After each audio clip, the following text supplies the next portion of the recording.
papiers, c'est comme les nôtres, on parle de tout. Oui, bonjour William, bonjour à Bonjour. tous. La presse du jour se signale par son éclectisme.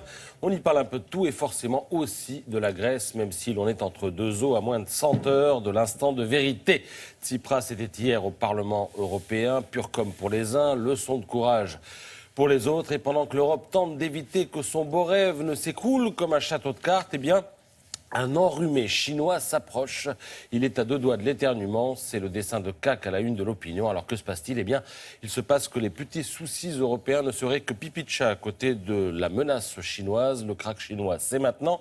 La bourse de Shanghai a perdu près d'un tiers de sa valeur en un mois. Et il faut tout le sens pédagogique des Échos pour nous expliquer ce qui s'est passé. Alors en Chine, eh bien, les apprentis boursicoteurs se sont multipliés. Il paraît qu'on en compte 90 millions, c'est-à-dire plus que de membres du Parti communiste. Tout le monde y trouvait son compte. Les entreprises qui voulaient se financer en dehors du secteur bancaire, les citoyens qui s'enrichissaient, en tout cas virtuellement, et le pouvoir central, trop heureux de cette diversion en plein dérapage de son économie. Alors quand on lit ça, en l'occurrence sous la plume de Guillaume Maujean, on a vraiment l'impression que les crises passent et que les scénarios restent, à croire que l'homme n'apprend rien de ses erreurs, que c'est le dernier des imbéciles, même si dans le tas, il doit y avoir quelques petits malins qui, eux, se sont enrichis au passage. Sinon, au chapitre témoignages, lisez ce papier du Figaro sur les Français partis en guerre, mais contre Daesh. Ils sont rares, mais ils existent.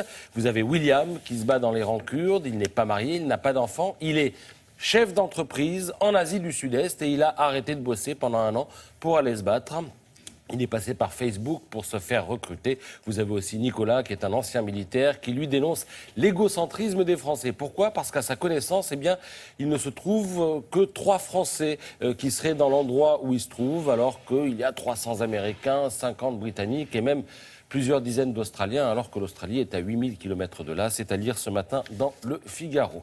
Dans le Parisien, un dossier sur la cigarette. Et oui, plus 7% des ventes.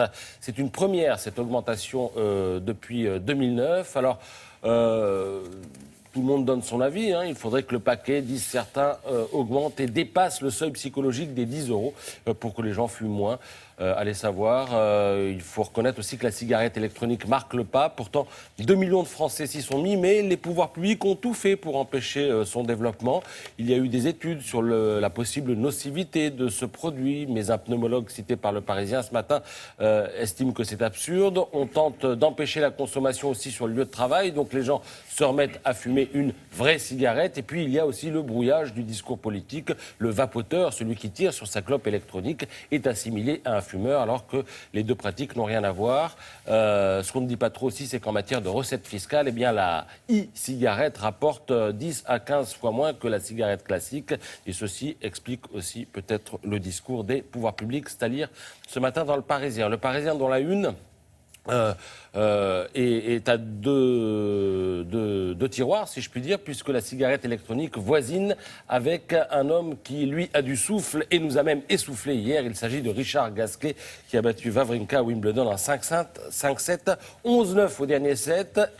Épique titre L'Équipe, qui fait dans l'anagramme ce matin, L'Équipe, où vous trouverez une info qui va en faire sursauter plus d'un, puisqu'il est question que le footballeur Messi, Léo Messi, mette un point final, ou en tout cas suspendre sa carrière internationale. Pourquoi ? Parce qu'il a perdu le mondial de foot l'an dernier au Brésil. Pourquoi ? Parce qu'il vient de perdre la finale de la Copa América contre le Chili. Donc en ce moment, il serait reclus à Rosario en Argentine et il est omnibulé par un premier titre avec l'équipe d'Argentine qu'il n'a toujours pas gagné, lui qui a tout gagné en club et notamment 4 ballons d'or et la Ligue des Champions.